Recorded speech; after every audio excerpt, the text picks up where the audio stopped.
لإسلام عيسى اللي ياسر إبراهيم دفعه واضحة جدا جدا. وخلي بالك بقى هنا الحكم واقف قدامه ما رضيش يديها وعمل نفسه من بنها. أبو الوفا ده اللي هو أصلا كده ضمن إن هو هيحكم طول الدوري بعد ماتش النهارده ده، هيحكم وعشان ضربة الجزاء دي.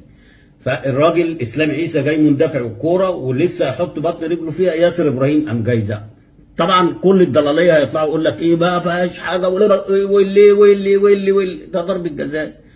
هنا بقى نرجع للراجل اللي هو القوي اللي اسمه محمد غازي بتاع حكم ماتش انبي، اللي هو ما تهددش برغم ان هو كان مدي طرد لمحمد الشناوي، ولكن الفار اللي لغاها، اللي قاعد على الفار اللي لغاها.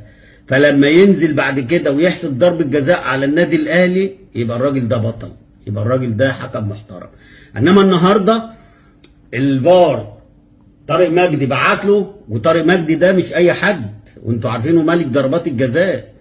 فلما شافها كلم الحكم وقال له تعالى، الحكم مش عايز يخرج شويه وقام جاي خارج، راح وعمل زي محمد معروف السنه اللي فاتت في ماتش فاركو في الاثنين ضربتين جزاء اللي هي ما اتحسبتش لحسين الشحات، لما الفار قال له تعالى ووريها له 100 مره وقال له حسين اللي وقع ما لمسوش. والمره الثانيه لما عمر كمال عبد الواحد دخل في الراجل اللي هو المدافع بتاع فاركو وحسب ضربة جزاء، والفار قال له تعالى ما فيهاش حاجه، وراح وشافها ورجع وقال لك فيها ضربة جزاء وحسب ضربة جزاء. ايه يا جدعان في ايه؟